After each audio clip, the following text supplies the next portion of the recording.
আপনি বাংলাদেশের কোন দলটাকে নিয়ে কথা বলবেন? আপনি যেই দল নিয়েই কথা বলেন না কেন, আপনাকে বানাবে হয় সেই দলের দোসর, সেই দলের দালাল, এই শালাই মির্জাফর। আর আপনি যদি কথা না বলে বোবা থাকতে পারেন, তাহলে আমার মনে হয় সবচেয়ে বেশি বেটার হয়। কারণ ওই সমস্ত মির্জাফরদের যারা অন্যায় করেও মুখ ঢাকা দিয়ে রাখে। আমার শরীরে প্রবাহিত আমার বাবার রক্ত। আমি জন্মগ্রহণ করেছি আমার মায়ের অধরে।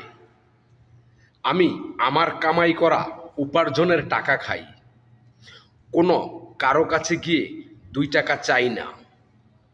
আর আমার কথা বলার স্বাধীনতাটা যদি আমার না থাকে, আমার কথা বলার স্বাধীনতাটাকেই যদি আমার কাছ থেকে কেড়ে নেওয়া হয়, সেটাকে আপনি কোন নামে উল্লেখ করবেন?